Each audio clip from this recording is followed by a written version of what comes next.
NASA भी कांप गया जब अंतरिक्ष में साक्षात दिखे श्री विष्णु। दोस्तों, 1 साल पहले नासा ने टेलीस्कोप से एक फोटो ली है।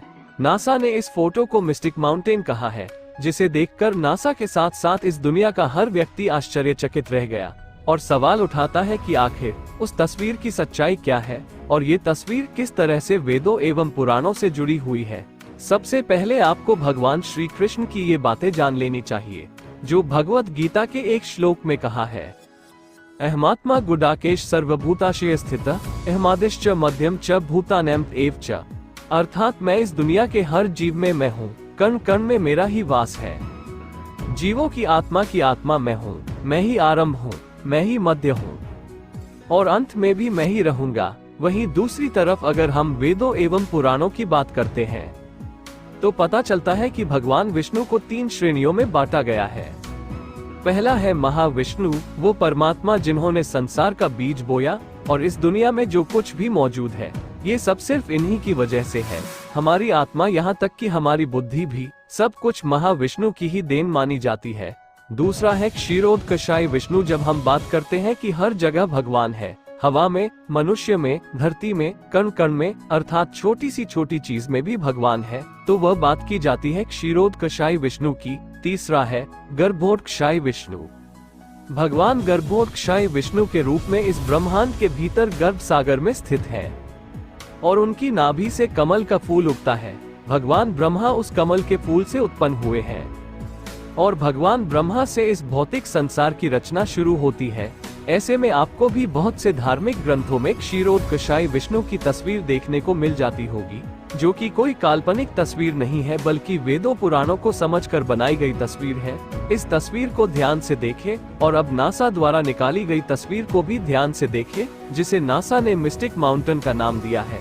अगर आप इन दोनों फोटो को ध्यान से देखेंगे और इसकी तुलना क्षीरोदकशाय विष्णु की तस्वीर से करें, जो हमारे वेदों पुराणों के आधार पर तस्वीर बनाई गई है, तो आप पाएंगे कि नासा की तस्वीर बहुत हद तक भगवान विष्णु के इस रूप से मिलती जुलती है।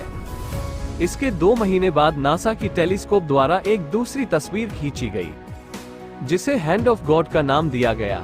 इस तस्वीर को ध्यान से देखने पर आपको ऐसा लगेगा कि किसी भगवान का हाथ है।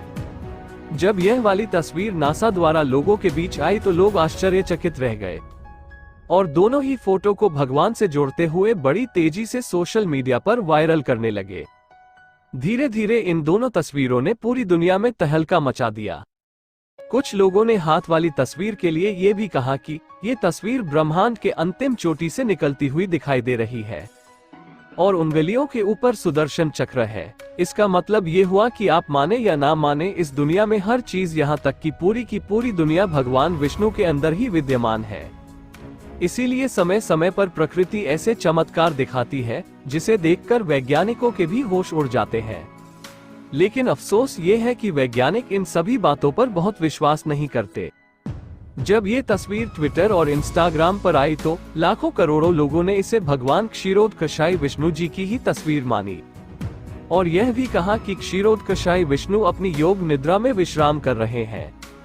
अब यहाँ बहुत सारे लोग ये भी कह सकते हैं कि यह गलत है और वैज्ञानिकों की वजह से ही सब कुछ इस दुनिया में संभव हो पाया है।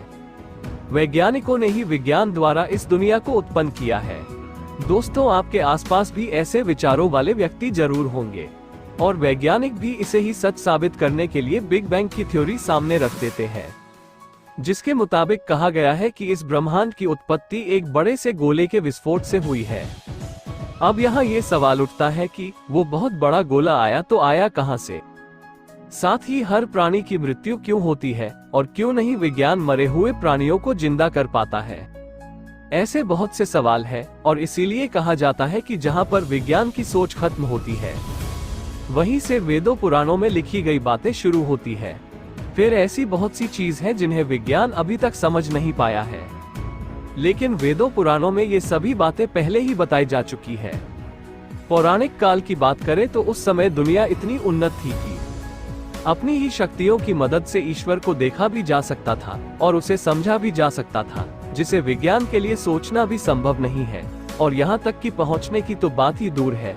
विज्ञान से जुड़े कई ऐसे लोग हैं जो ऐसी सकारात्मक शक्तियों पर विश्वास तो करते हैं, लेकिन पूरी दुनिया के सामने जाहिर नहीं करते हैं। दोस्तों आशा करता हूँ कि यह जानकारी आपको पसंद आई होगी। इसी तरह की ज्ञानवर्धक जानकारियों एवं पौराणिक कथाओं को देखने के लिए कृपया इस चैनल को सब्सक्राइब करें और कमेंट में लिख दीजिए जय श्री हरि विष्णु।